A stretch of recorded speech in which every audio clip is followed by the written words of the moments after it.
안녕하세요. 저는 지금은 50대가 된 고등학생 자녀를 둔 여자입니다. 이리저리 사연들을 구경만 하다가 제가 직접 저의 이야기를 쓰려니 긴장되는군요. 제가 들려드릴 이야기는 누구에게나 있을 법한 일이고 과거 남아 선호 사상이 한참 만연했을 때의 이야기입니다. 제 이야기를 듣고 많이 공감해 주실 거라 믿고 사연을 올려봅니다. 혹시라도 분노가 치밀어 오른다고 해도 이미 다 지난 이야기이고 저도 제대로 복수를 했으니 끝까지 들어주시면 감사하겠습니다.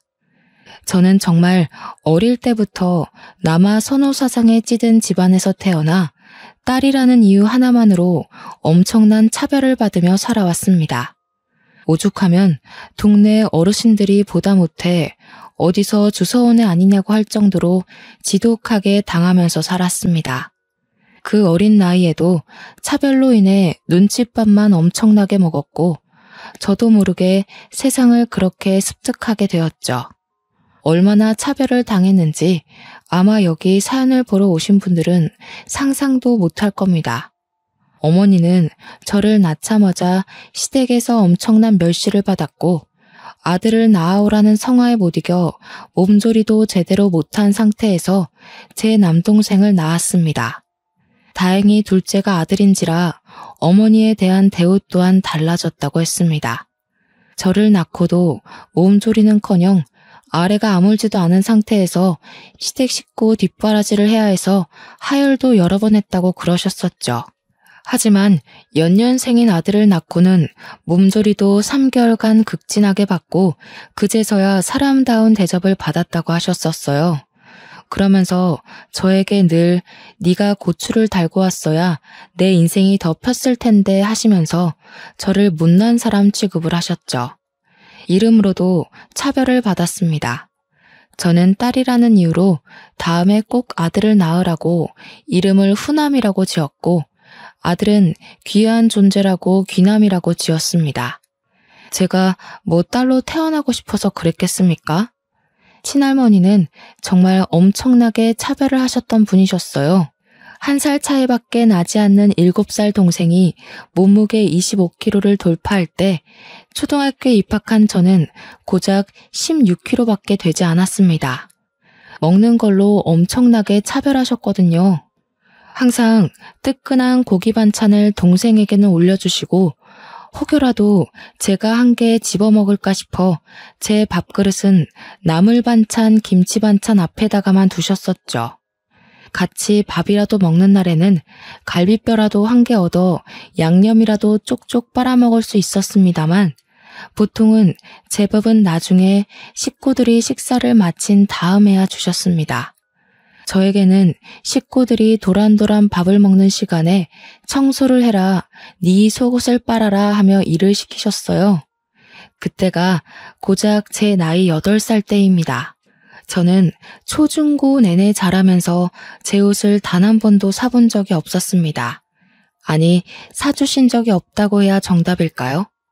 사촌들이 안 입는 옷을 물려받거나 정 옷이 없으면 동네에 있는 헌옷 수거함 있죠? 거기서 제 사이즈에 맞는 옷을 찾아와서 빨아 입으라고 하셨습니다. 남동생은 그 어릴 때부터 스포츠 브랜드부터 시작해서 중상위급 브랜드 옷을 턱턱 사주셨죠. 저는 5일장에서나 살 수 있을 법한 고무 운동화를 신고 다니는 동안 동생은 나이키며 아디다스며 각종 브랜드 신발 신상이 나오면 막 사주셨고요. 오죽하면 제 동생이 저한테 누나라고 불러본 적이 없었습니다. 당연했죠. 가족 어르신들이 그렇게나 차별하는데 동생이 제가 누나로 보였을까요? 그냥 말 못하고 시키는 대로 하는 몸종 같아 보였겠죠.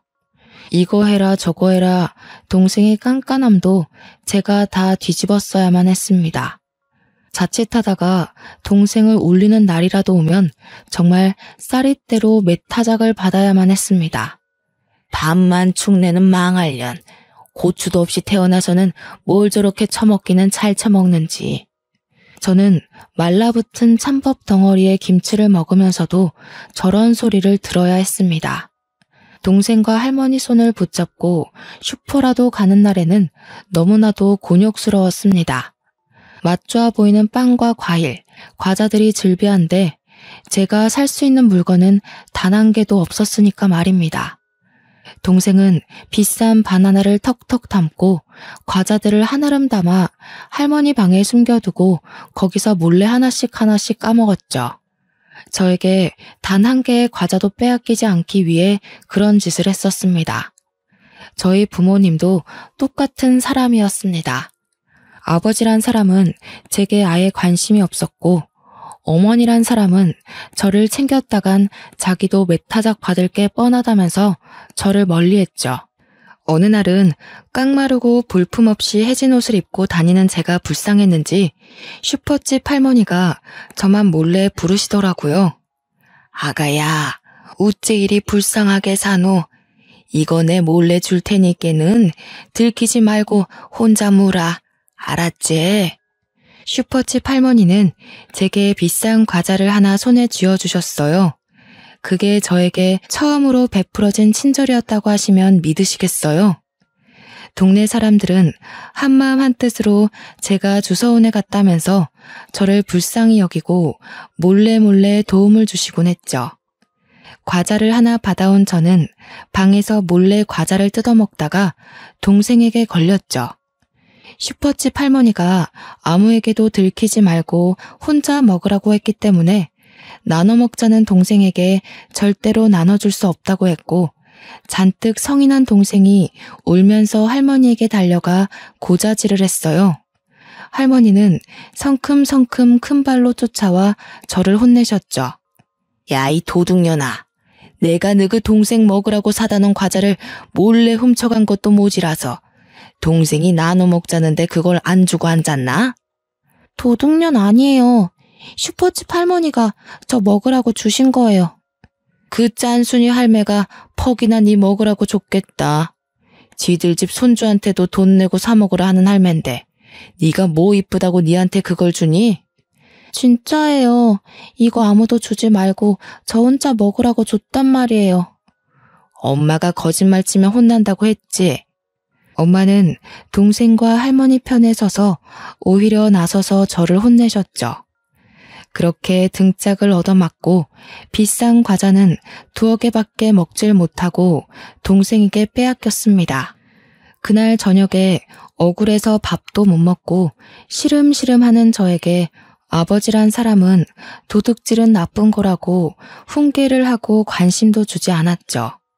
저는 너무나도 서러웠습니다. 그렇게 유소년 시절을 버텼습니다. 어떻게든 대학은 다른 지방으로 가서 독립을 하겠다는 마음뿐이었죠. 그래도 공부는 꽤나 했기 때문에 서울에 있는 기숙사 학교도 노려볼 만하다고 생각했습니다. 하지만 그런 제 마음은 산산조각이 났죠. 수능을 치르고 온 날 예상외로 더 좋은 성적이 나와 원서를 쓰게 된 돈을 좀 보태달라고 부모님께 말씀드리니 기가 차다는 듯이 콧방귀를 끼셨습니다. 얘가 무슨 헛바람이 들어서 대학을 가겠다고 하는 거야? 니는 네 동생이 대학 갈 거 보고 뒷바라지할 준비를 해야지. 어디 지지배가 대학을 가서 공부를 하겠다고 돈을 달라 할 수가 있어? 네 원서 쓸 돈도 없으면서 어떻게 등록금 내고 생활비 쓰고 하려고. 저는 말문이 턱 막혔습니다. 대학을 가겠다는 생각 자체가 틀려먹은 거라면서 저에게 동네 근교 외진 고속도로 길 앞에 있는 공장에 취직을 하라고 하더군요. 거기는 늘 사람이 부족하다고 했다면서 여태까지 먹여주고 입혀주고 했으니 그 돈을 갚아야 하지 않겠느냐 했습니다. 너무 서운해하지 말거라. 자고로 아들이 기둥이고 아들이 우리 집안을 일으킬 운명이니까는 너는 그 뒷바라지 잘만 하면 된다. 네 동생이 잘 되고 나서 설마 네 모른 척 하겠나? 그리고 어차피 네 동생이 우리도 모시고 살고 할 낀데 당연히 동생이 잘 돼야 가정이 평안한 기라. 저는 그렇게 매일 아침 셔틀버스를 타고 공장으로 출퇴근을 해야 했습니다. 동창들은 대학에 가기도 했고 재수를 하기도 했고 담임 선생님은 저의 성적을 보시고는 대학 진학을 포기한 것을 너무나도 아쉬워하셨습니다. 저는 그날 담임 선생님을 붙잡고 엉엉 울어버리고 말았죠. 집안에서 차별을 받는 것도 서러운데 성적이 잘 나와도 배우고 싶은 공부를 더 못한다는 서름은 정말 감출 수 없었습니다. 담임 선생님 또한 미리 알았으면 어떻게든 대학에 보내려고 했을 텐데 미안하다고 제 손을 꼭 잡아주시더라고요. 가족들을 제외한 타인의 뜨뜻함이 정말 너무 벅차게 슬프더라고요. 저는 매일같이 공장에 다니면서 그 당시에 고작 80만 원을 벌었습니다. 요즘처럼 근로시간이 정해져 있지도 않고 최저임금이라는 것 자체가 없었기 때문에 80만 원이라는 돈도 크게 느껴졌죠. 첫 월급을 받자마자 당연하다는 듯 엄마가 돈을 내놓으라고 하더라고요. 저는 월급이 60만 원이라고 속였습니다. 옆집 순이는 80만 원인가 90만 원인가 받는다던데 너는 왜 60만 원이고? 나는 이제 막 들어갔고 아직 고등학교도 졸업 못했다고 월급 많이 못 준대요. 어머나 이 사기꾼들 2월이면 졸업하는데 아직 해 안 바뀌었다고 졸업 안 했다고 돈을 덜 주나? 이리 가지고 와봐. 저는 그렇게 20만 원이라도 몰래 모을 수 있다는 것에 감사했습니다. 공장에서 일하는 동안 6개월마다 꼬박꼬박 월급을 올려주었지만 저는 계속해서 집에다가 월급이 60만 원이라고 속였어요. 제가 공장에서 일하는 4년 동안 제 남동생은 삼수를 했습니다. 어찌나 돌대가리인지 공부에는 전혀 소질이 없음을 저는 진즉 알아봤지만 그래도 사내가 대학은 나와야 한다면서 밑 빠진 독에 물 붓기 마냥 공부를 시키더군요. 밤마다 술에 취해서 오토바이나 타고 사고나 일으키는 문제아한테 무슨 기대감이 있는 건지 모르겠지만 저 묵묵히 공장에서 제 할 일만 했습니다. 그래도 집에다가 꼬박꼬박 60만 원씩 가져다 주니 월급날에는 고기 반찬도 내어주고 하더라고요. 물론 제 입에 들어가는 고기를 빤히 보는 둥 저희 친할머니는 그것조차 아까워하셨지만요. 저는 몰래 만들어둔 통장의 잔고를 확인하면서 행복해했습니다. 매달 20만 원씩 모았던 돈이 월급이 오르면서 저금하는 돈이 점점 많아졌죠. 그 와중에 삼수하던 동생이 지방에 있는 전문대에 추가 합격으로 입학을 하게 되었다는 소식을 들었습니다. 등록금만 내면 들어갈 수 있을 법한 그런 학교였음에도 대학에 드디어 합격했다면서 가족들은 잔치가 열렸죠.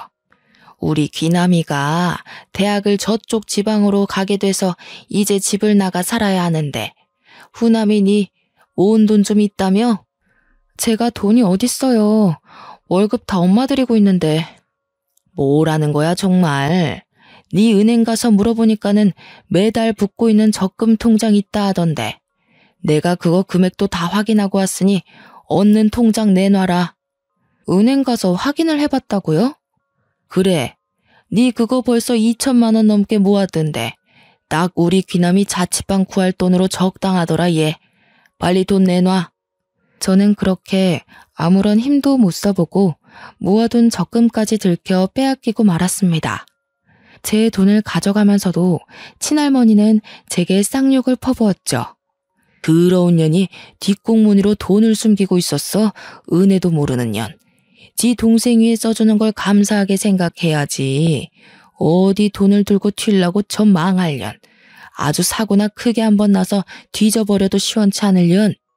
저는 정말 서러워서 목이 턱 막혔습니다.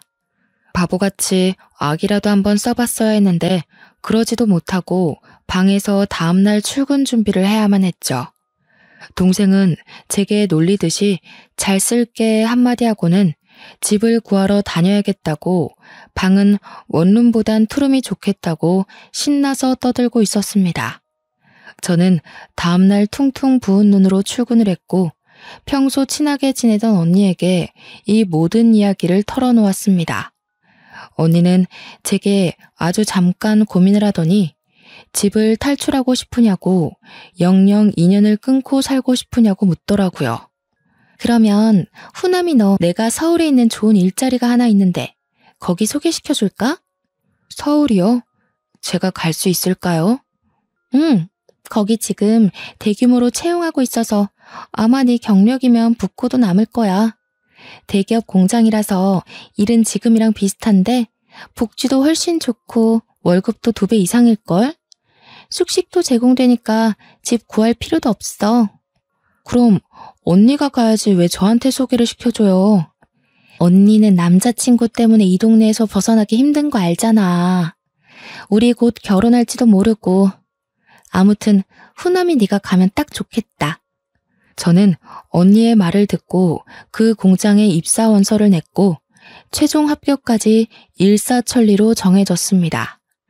저는 가족들에게 아무런 말도 하지 않고 떠날 준비를 차근차근 했죠. 미리 회사의 사정을 이야기하고는 기숙사 주소로 택배를 통해 몇 개 없는 짐을 붙여놓고 출근을 하는 척하면서 그대로 서울로 도망을 쳤습니다. 당연히 가족들과 연관되어 있는 통장들도 전부 해지했습니다. 휴대폰은 당연히 집에다가 버리듯이 두고 왔고 정확히 몇 달 뒤 해지하고 새로운 휴대폰을 개통했죠. 대기업이라 그런지 정말 좋았습니다. 기숙사도 살던 집보다 훨씬 좋은 환경이었고 틈틈이 제가 좋아하는 공부를 할 수도 있었습니다. 일의 강도는 비슷했으나 근로 시간을 넘어서면 추가 수당이 붙어서 월급은 원래 받던 공장보다 정말 2배 가까이 받을 수 있었고요. 처음에 3교대 일을 하면서 월급 통장에 200만 원이 찍혀본 것을 보고 놀라움을 금치 못했습니다. 저는 정말 열심히 그리고 악착같이 돈을 모았습니다. 여기서는 배달 음식을 시켜 먹는 일이 드물었고 밥도 삼시세끼 다 나왔고요. 제가 옷이나 가방 같은 데에 돈을 쓰는 사람도 아니었기 때문에 고스란히 월급 자체가 적금이나 다름없었습니다. 그러다가 공장에서 남자를 한 명 알게 되었습니다. 저와 같은 교대조 사람은 아니었고 그분은 관리직으로 입사를 해서 저처럼 단순 노동을 하는 것이 아닌 인사팀 쪽에서 사람들 관리하는 사람이었습니다. 훤칠한 키에 다부진 몸, 얼굴에 큰 흉터가 있어 조금 무섭게 생긴 사람이었지만 성격만큼은 온순한 사슴 같은 남자였죠. 알고 보니 남자는 꽤 유명했던 태권도 선수였더라고요. 저는 TV를 제대로 본 적이 없어서 초면이었지만 회사 내에서는 유명인이나 다름없었습니다. 전국체전에서 메달을 딴 적도 있는 사람이라고 했어요. 얼굴에 큰 흉터도 운동하다가 생긴 상처라고 하더라고요. 하지만 발목에 심한 부상을 입고 더 이상 태권도를 할 수 없어서 대기업에서 특기자로 취직하게 되었고 전혀 상관은 없지만 이곳 인사팀에서 일을 하게 되었다고 설명해 주더라고요. 당연히 연애라고는 전혀 모르던 제게 그의 친절함은 더욱 과하게 다가오게 되었고 저는 순식간에 그 남자에게 온통 제 마음을 빼앗겨버리고 말았습니다. 그 사람 또한 저의 가정사를 듣고 나서 같이 아파하면서 저의 마음을 다독여 주었죠. 저희는 그렇게 같은 공간에서 사내 연애를 하게 되었고 제가 서울로 도망친 지 3년 만에 그 남자와 함께 가정을 꾸리기로 약속을 하게 되었습니다. 그의 집으로 인사를 드리러 간 날 저는 그 어느 때보다 더 긴장하고 두려움이 앞섰습니다. 저의 가정사를 대충 이야기는 드렸다고 했지만 솔직히 제가 부모라면 저 같은 애는 며느리로 받아들이고 싶지 않을 것 같았거든요. 하지만 제 예상은 아주 산산조각이 났습니다. 제가 시댁에 발을 들이자마자 너무나도 잘 왔다면서 저를 반겨주는 시부모님 때문에 저는 제 의도와 전혀 상관없이 눈물을 펑펑 쏟고 말았거든요. 아가, 그동안 너무나도 고생 많았다. 세상에, 나도 어릴 때 줄줄이 동생들을 키우면서 힘들었었는데 우리 아가는 그런 차별로 얼마나 힘들었을까. 그런 건 흠이 아니라 세상을 꿋꿋하게 견뎌냈다는 휘장 같은 거지. 이제 우리 가족이 되면 내가 사돈댁에서 차별했던 것만큼 아가를 생각하고 살피면서 같이 맞춰갈 수 있도록 노력할게. 그렇게 말씀해 주시니 제가 눈물을 멈출 수가 없어요. 너무 감사합니다, 어머니. 저는 솔직히 반대하셔도 할 말이 없다고 생각했어요. 이렇게까지 환대를 해주시니 제가 어떻게 더 기쁠 수 있을지. 하지만 지금 제가 도망치듯 집을 떠난 터라 부모님께서는 제가 어디서 뭘 하는지 모르세요. 그렇게 차별을 받고 자랐으니 알리고 싶지 않은 게 당연하지. 우리는 그걸 흠으로 잡을 생각 없다. 아가가 하고 싶은 대로 하렴. 혼주석이야 비워두어도 전혀 부끄러울 거 없단다. 저는 시댁 식구들의 배려로 혼주석을 비운 채 결혼을 진행할 수 있었습니다. 저는 딱히 초대할 만한 친구들도 없어서 결혼식을 약소하게 진행하고 싶었지만 시아버지께서 워낙 사업을 크게 하시기도 하셨고 남편 손님들도 꽤 많아서 성대하게 치러졌어요. 그래서 저는 지금 회사에 취직할 수 있도록 도와준 고향 언니를 초대하였습니다. 오랜만에 연락이 닿은 언니는 너무나도 축하한다면서 저의 결혼식에 남편과 한달음에 달려왔습니다. 제가 그간 고생했던 것도 알고 있었기 때문에 눈물을 글썽이며 진심으로 저의 결혼식을 축하해 주었어요. 언니는 아직도 그 공장에 다닌다며 아주 짧게 회포를 풀고는 저희 부모님의 소식도 간략하게 전해주었습니다. 너 그렇게 서울로 떠난 다음에 아주 난리가 났었어. 앞으로 돈은 어쩌냐고, 누가 벌어오냐고 소리치면서 회사까지 찾아와서는 너 어딨냐고 난리 나고, 아무도 모른다고 나도 모른다 잡았대니까 공장에 한 일주일 동안 너 기다린다고 매일같이 찾아왔었다. 네 동생은 학교도 자퇴하고 집으로 들어오더니 보증금도 다 먹고 노느라 까먹었다고 돈 내놓으라고 난리치고 너네 할머니도 시름시름 앓다가 돌아가셨어.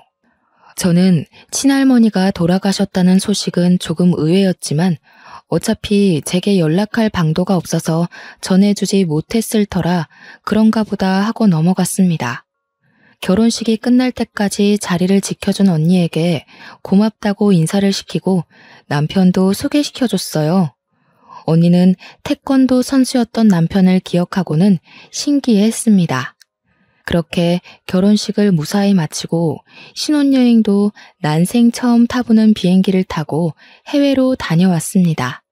챙길 친정 식구들이 없었기 때문에 시댁 식구들의 선물을 잔뜩 사들고는 돌아와 인사를 드리고 드디어 신혼집에 발을 들이게 되었어요. 신혼집은 정말 내 집이라는 생각이 들 만큼 애정이 서린 곳이었답니다.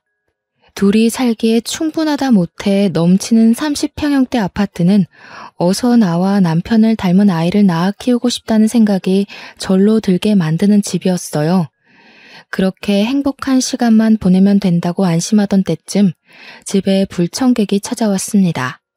고향 언니가 제 결혼식에 다녀온 뒤 동네 친구들에게 제가 태권도 선수였던 남편과 결혼하게 된 이야기를 했는데 그게 전달되어 동생한테까지 들어가게 된 것이었어요. 동생은 당연히 인터넷에 남편 이름을 쳐보았고 근황 기사에 한 줄 짤막하게 뜬 저희 결혼 소식을 보고는 수소문해서 찾아오게 된 것이었습니다. 저는 집에 방문할 사람이 없어 누군지 몰라 문을 벌컥 열었다가 잔뜩 심술이 나 있는 엄마와 동생을 보고는 소스라치게 놀랐죠. 어릴 때 당했던 정신적으로 육체적으로 힘들었던 그 기억들이 떠오르면서 저는 현관 앞에서 굳어버렸어요. 당당하게 저를 밀치고 들어와 저희 집을 쑥 둘러보는데 저녁을 같이 준비하던 남편이 무슨 일인가 싶어 현관으로 오던 중 저희 엄마와 남동생과 딱 마주쳤습니다. 집도 좋은 데 얻었네. 망하려니 네 동생 버리고 가서 악착같이 벌어다가 이런 집을 샀어? 너 그렇게 도망간 다음에 네 동생이고 우리 가족이고 얼마나 힘들었는지 알아? 키워준 은혜도 모르는 년이 도망가더라도 매달 생활비는 보내야 할 거 아니야? 제가 그 정도 했으면 됐죠. 뭘 더 바라시는 건지 모르겠네요. 제가 모아둔 돈 싹 털어서 동생 자취방까지 얻어줘 놓고 제가 뭘 어쨌다고 여기까지 찾아와서 이러세요? 이제 나도 늙고 힘에 부쳐서 딸이 해주는 밥 얻어먹고 살아야겠다. 여기 집에 방도 많은데 우리 방 하나 내어주면 아주 살기 좋겠어. 아, 그래. 자네가 내 딸과 결혼한 그 누구라고? 이름이 뭐랬지? 인사가 늦었습니다. 김동민입니다. 그래, 김서방. 자네도 그러는 거 아닐세? 집이 기우는 집안이라 해도 그렇지. 결혼할 때 당연한 수순으로 해와야 하는 게 있는데 쏠랑 내 딸만 데려가면 끝인가? 앞으로라도 우리한테 효도한다고 생각하고 같이 살면 되겠구만. 더는 못 듣겠으니 이만 나가주세요. 안 나가면 경찰에 신고할 거예요. 진짜 듣다. 서울에 아파트 가진 게 유세라고 거참 빡빡하게 군다. 가족들이 올라왔으면 하다못해 갈비라도 대접해야지. 누나가 그렇게 못되게 구니까 가족들이 누나를 안 챙긴 거야. 알아? 저는 정말 화가 머리끝까지 차올라서 견딜 수가 없었습니다. 그동안 당했던 일들이 주마등처럼 스쳐 지나가면서 소름이 돋을 정도로 힘들었는데 내가 못되게 굴어서 가족들이 나를 그렇게 대한 거라고 쉽게 말하는 남동생을 보니 더 이상은 말을 섞어서는 안 될 종자들이라는 생각이 들어 제발 나가라고 소리를 질러댔어요. 저의 히스테릭한 모습을 처음 본 남편도 놀라서 저를 끌어안고 진정시키려고 노력했죠. 제가 큰 소리를 내니 엄마 남동생도 무척 당황한 듯한 얼굴을 하더라고요. 귀 아프게 소리는 왜 질러대? 후남이 너 앞으로는 우리 집에 매달 생활비도 보내고 너 일하는 공장이 대기업이라며? 거기에 네 동생 자리도 하나 만들어서 꽂아주면 되겠다. 안 그래도 우리 기남이가 제대로 직장 생활도 못하고 지금까지 놀고 먹고 있는데 이제는 슬슬 독립할 준비도 해야지. 제 나이가 벌써 28살인데 동생은 27살을 먹도록 일 한 번 하지도 않고 집에서 놀고 먹었다는 게 정말 어이가 없었습니다. 적어도 전문대조차 졸업도 못했으면 어디서 기술이라도 배워서 노동이라도 해야 하는 것 아니겠습니까? 아직까지도 부모 품에 쌓여서 제 앞길 하나 제대로 못 보는 동생이 너무나도 한심하게 느껴졌습니다. 근데 김서방 얼굴에 그 흉터는 패싸움이라도 하다가 생긴 건가?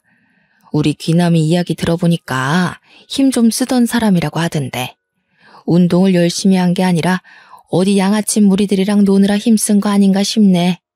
남편은 정말 황당하다는 얼굴을 했지만 그래도 딴에는 제 엄마라고 제 가족이라고 앞에선 대놓고 아무 말도 못하더라고요. 저는 더 이상 감정을 소모하고 싶지 않아 이만 돌아가시라고 등을 떠밀었습니다. 내가 이 집 시세 찾아보니까 강남이라고 20억 원 하더라. 그니까 이 집 팔아서 우리 반 떼주고 누나 살고 그래도 되겠네. 나가는 뒤통수를 한 대 치고 싶었지만 저는 아무 말도 하지 않고 그 둘을 내쫓은 뒤 문에 걸쇠까지 걸어 잠궜습니다. 남편에게 너무나도 미안한 마음이 들어서 눈물이 쏟아질 것만 같았어요. 그런 제 마음을 누구보다 잘 아는 남편이 저를 꼭 안아주면서 다독여줬습니다. 고생 많았겠다. 너무 힘들었겠다 하면서 저를 토닥여주는 손길에 눈물을 펑펑 쏟아냈습니다. 당연히 이 이야기는 시댁에도 흘러가게 되었고 시부모님은 저보다 더 분노하셔서 다음에는 꼭 경찰을 부르라고 하셨습니다. 하지만 그 행복도 정말 잠시였습니다. 집 현관문 앞에서 주구장창 저를 기다리고 있는 거머리 같은 가족들의 얼굴을 보면 고된 일을 끝내고 집으로 돌아가는 가벼운 발걸음이 갑자기 무거워지곤 했습니다. 제게 당당히 저녁밥을 내놓으라고 요구하는 그 뻔뻔함에 치가 떨렸고 저는 첫날 이후로 절대 집에 발을 들이지 못하게 온몸으로 막아섰습니다. 결국 엄마는 제게 바라던 것이 있었는지 이야기 좀 하자고 저를 붙잡더군요. 이 아빠가 이제 늙어서 돈도 못 벌어오고 귀남이는 아직 할 줄 아는 게 없어서 취직도 안 되니까 우리 귀한 아들 쫄쫄 굶어 죽을 수는 없으니 뭐라도 배워야 먹고 살 텐데 말이야. 그러니까 네가 누나로서 좀 도와주고 해야 되지 않겠니? 그래서요? 저희 회사는 제가 취직시켜주세요 한다고 취직할 수 있는 회사가 아니에요. 당연히 저도 면접을 보고 들어온 거고 귀남이도 취직하려면 취업 준비를 해야죠. 무작정 이럴 게 아니라요. 그래, 그 취직 준비. 그거 하려니까 돈이 좀 필요하다. 돈 좀 다오. 저는 취업 준비를 하는데 무슨 돈이 필요한지는 모르겠지만 매일같이 찾아오는 스트레스를 겪는 것보다 차라리 돈을 쥐어주는 게 편할 것 같았습니다. 저도 결혼하느라 돈 다 써서 돈 없어요. 하지만 이 돈을 마지막으로 앞으로 저와의 인연을 끊겠다고 약속하시면 어떻게든 마련해 볼게요. 나도 너같이 은혜도 모르고 가족도 모른 척하는 망할년이랑 인연을 이어가고 싶은 생각 없다. 3천만 원 정도만 해와. 1만 원이 이 집 개 이름인 줄 아는 저희 엄마에게 알겠다고 약속을 했습니다. 돈 3천으로 더 이상 안 보고 살 수 있다면 오히려 그 돈이 아깝지 않을 정도였거든요. 저는 다음날 바로 은행에 가서 적금 통장을 깨고 그 돈을 모두 엄마에게 송금을 했습니다. 그러자 매일같이 아파트 입구에서 기다리던 그 지긋지긋한 가족들이 보이지 않더라고요. 하지만 그것도 아주 잠시였죠. 열흘쯤 지나니 이번엔 아빠가 찾아왔더라고요. 네 엄마한테는 3천 주고 왜 나한테는 아무것도 안 줘? 너네 할매가 너 딸인 거 알고 지우라고 난리를 치는 거 내가 막아서 네가 태어난 거다. 알어? 나 준 은혜도 모르고 지 어미만 챙기는 꼬라지하고는. 나한테도 3천만 원 줘.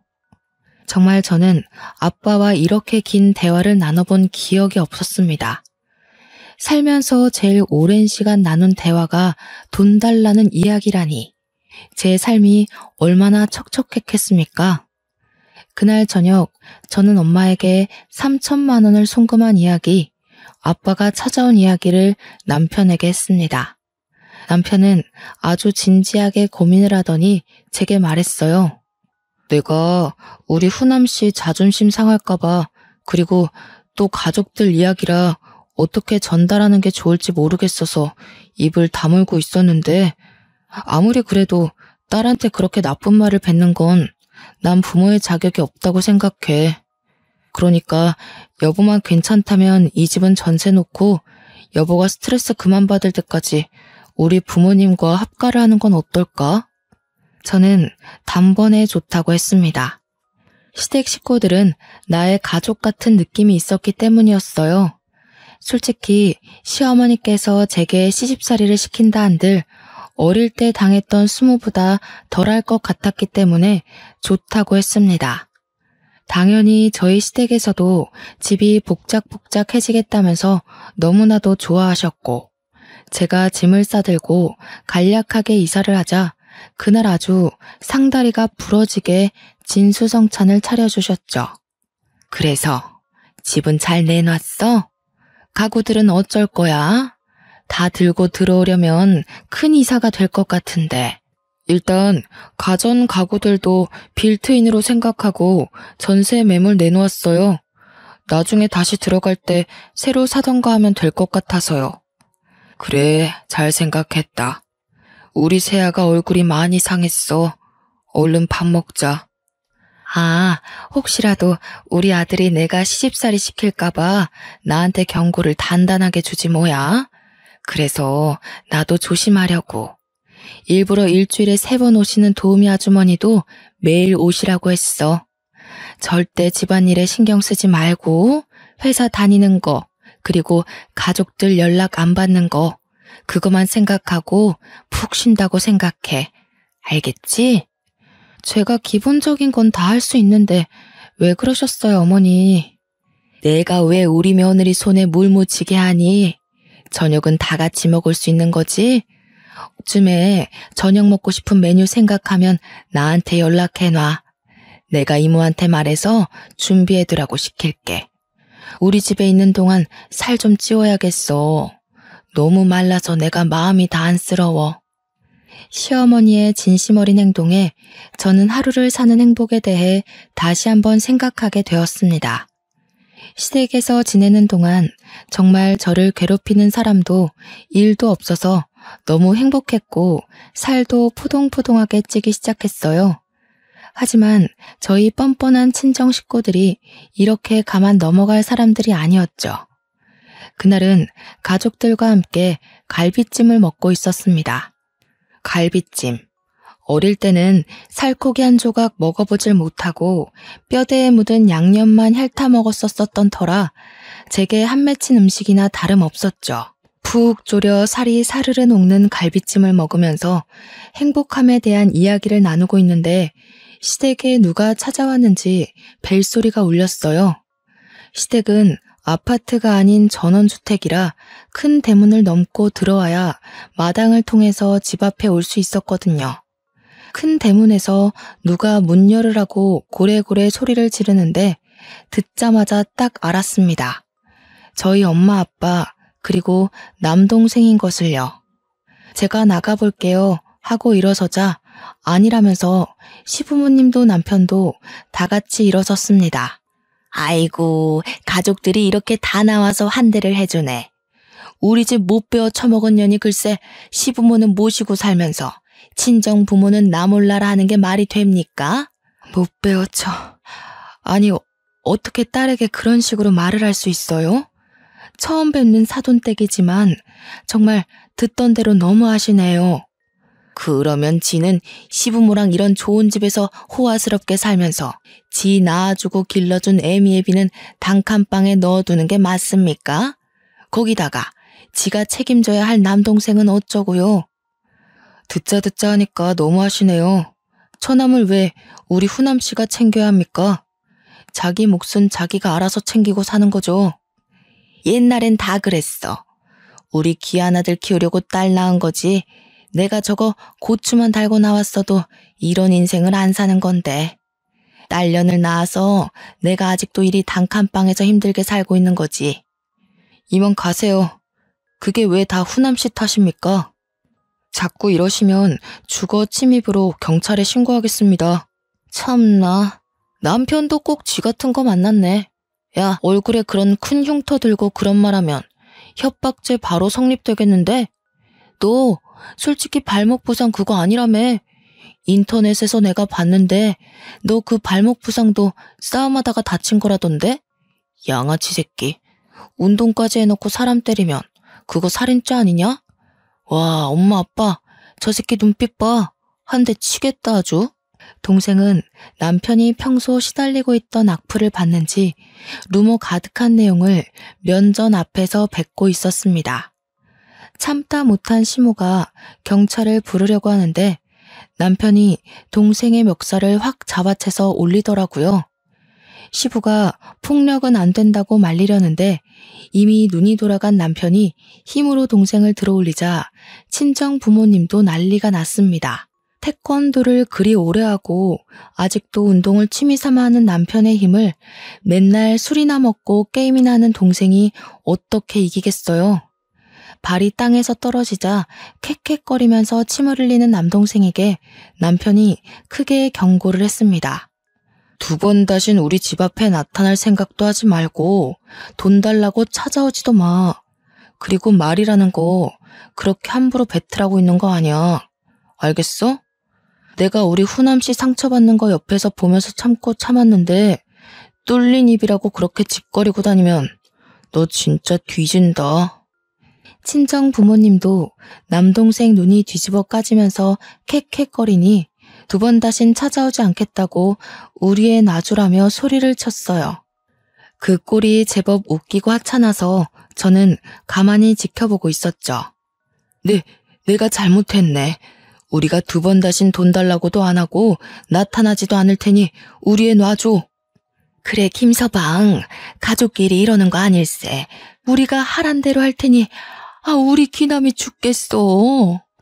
내팽겨치듯 멱살을 풀어주니 바닥에 철푸덕 자빠지는 꼴이 우스워서 저는 웃고 말았습니다.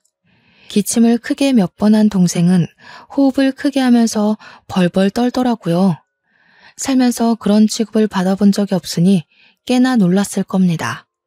뒷공문이 빠지게 돌아서는 세 명의 모습을 보니 속이 참 시원하더라고요. 시아버지는 한 번만 더 찾아오면 경찰을 부를 거라고 뒤통수에 대고 소리를 쳤고, 시어머니는 제 손을 꼭 잡아주었습니다.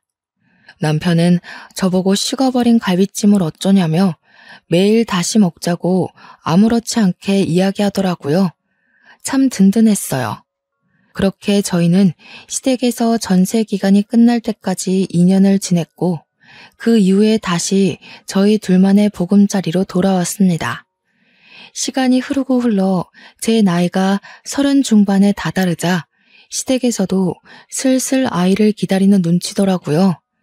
그래서 저희는 이제 아이를 낳자는 계획을 세우고, 저는 10년을 넘게 다닌 회사도 퇴직을 하기로 마음먹었습니다. 하지만 행복함이 오래 지속되면 그만큼 불안함도 따르는 법이었죠. 근 5년 만에 다시 친정엄마가 제 앞에 나타나더라고요. 저는 치가 떨려서 상종도 하고 싶지 않았습니다. 저에게 남편은 어디 갔느냐고 넌지시 물어보는 게 낌새가 조금 이상해서 왜 그러시냐 반문을 했습니다. 우리 귀남이가 그 간암이라서 간이식을 받아야 한다고 하는데. 저는 아주 기가 막혔습니다. 정신 못 차린 동생이 매일같이 술 처먹고 게임만 하고 담배만 피우다가 간암에 걸리고 만 것입니다. 간암에 걸린 동생을 위해 친정 가족들 모두 검사를 했지만 유일하게 일치했던 아버지는 몸이 이미 노쇠하여 이식을 할 수 없다고 하더라고요. 결국 저에게까지 간이식을 위해 찾아온 것이었습니다. 저는 절대 이식 못 해줍니다. 이제 아이도 가질 예정이고 귀남이가 제 인생에 그렇게 중요한 사람도 아니고요. 분명 제 남편이 2번 다신 찾아오지 말라고 했는데 아직도 그 말이 우스운 건지, 저한테 그동안 했던 걸 생각하면 제게 간이식을 해달라고 할 수 없을 텐데요. 그래도 하나뿐인 네 동생이다. 우리 집안을 먹여 살리고 일으켜 세울 기둥인데 이렇게 허무하게 보낼 수 없지 않니? 검사해서 이식 좀 해다오. 우리 기남이 없으면 내가 어떻게 사니? 내 인생의 전부인데. 그러길래 애초에 술, 담배도 못하게 하고 밖에 나가서 일을 하게 바른 길로 엄마가 인도를 했어야죠. 애를 오냐오냐 키우니 결국엔 이런 몹쓸 병도 걸리는 거 아니겠어요? 그 뒤로도 몇 번이나 저를 찾아왔고, 이 사실을 알게 된 남편이 결국 경찰에 저희 친정 부모님을 신고했습니다. 시아버지 또한 제 의견을 물어보시더니 제가 강력한 처벌을 원하자 변호사를 바로 선임해 주셨고요. 시어머니께서도 집에 찾아오는 게 불편하시면 언제든 시댁으로 들어오라고 말씀해 주셨어요. 결국 제게 생떼를 부리며 난동을 치던 저희 엄마 아빠는 남편이 신고한 경찰에게 붙잡혀갔고, 경찰서에서 저는 정확한 처리를 요구했습니다. 결국 소송까지는 가지 못했지만 유능한 변호사님 덕분에 접근금지 신청은 가능했어요. 세상에 핏줄이라고 꼭 제 모든 걸 희생해야 하는 건 아니에요. 저한테 간이라도 맡겨놓으셨어요? 어릴 때부터 겪었던 그 서름이 커서도 얼마나 크게 작용하는지, 이게 다 인과응보입니다. 귀남이가 죽던 말던 저랑은 상관없으니 알아서들 하시고 2번 다신 제 앞에 나타나지 마세요. 네가 누나가 돼서 간 하나 못 주는 게 말이니? 네가 다 귀남이를 위해 희생을 해야. 사돈이라고 부르고 싶지도 않지만 안 싸더니 그런 식으로 여태 우리 며느리를 대했으니 우리 며느리가 그 가족을 위해 뭐라도 하나 하고 싶겠습니까? 검은 머리 짐승이라고 사람이 어떻게 자기 배에 10달을 품어 낳은 자식에게 이런 소리를 아무렇지 않게 할 수 있습니까? 2번 다신 우리 며느리, 우리 가족 눈앞에 띄지 마시죠. 그 뒤로도 접근금지 명령을 어기고 몇 번이나 저를 찾아와 화도 내고 애원도 하고 울면서 난리를 쳤지만 저는 끄덕하지 않았습니다. 결국에 귀남이는 간암이 전이되고 급속도로 진행되는 바람에 1년도 채 1년도 채 버티지 못하고 죽었다고 하더라고요. 그렇게 제 것이 아닌 것까지 욕심을 내고 살더니 저보다 더 많은 걸 누리지 못하고 떠났네요. 저는 그 일이 있고 나서 바로 아이를 임신했습니다. 제가 임신을 하고 배가 산 만큼 부풀어 오르자 저를 몰래 지켜보고 있던 친정엄마가 뻔뻔하게 나타나기도 했었네요. 이제 너도 자식을 낳을 테니 우리 마음을 이해할 수 있을 거다. 귀남이도 그렇게 떠나고 자식은 너 하나밖에 없는데 너라도 이제 우리 모시고 살아야 하지 않겠니? 그래야 너도 나중에 자식 보기 부끄럽지 않고 후회도 하지 않을 거다. 당장 썩 꺼지세요. 지금도 접근금지 명령 유효한 거 아시죠? 제가 지금 바로 경찰에 신고하면 그 나이에 유치장 신세 질 수도 있습니다. 남편이 나타나서 험악한 표정으로 말을 하자 친정엄마는 뒤도 안 돌아보고 도망을 갔습니다. 저렇게 나약하고 비열하고 강한 사람 앞에선 아무 말도 못하는 종자였다니. 그런 사람에게 그 오랜 시간 괴롭힘을 당하고 살았다고 생각하니 너무나도 한탄스러웠습니다. 하지만 그런 친정 부모를 대신하여 한결같이 저를 사랑해주고 아껴주는 남편과 시댁 식구들이 있어서 저는 더할 나위 없이 행복했어요. 저는 아주 순산을 했고 그렇게 낳은 아이가 벌써 고등학교에 진학했습니다. 그 이후로 친정 부모님이 어떻게 사는 뭘 하고 사는지 소식은 전혀 들리지 않네요. 오히려 다행이라고 생각합니다. 나이가 들고 나니 그들의 행동이 이해는 가지 않지만 불행하게 사는지 불행한 마음은 조금 들거든요. 하지만 제 곁을 지켜준 가족들 덕에 마음을 다잡고 하루하루 감사하게 살고 있습니다. 제 사연이 어떠셨나요? 속이 조금 후련하신가요? 저는 지금 너무나도 행복하답니다. 지금까지 제 이야기 들어주시고 공감해 주셔서 감사합니다. 모두 행복한 하루 보내세요.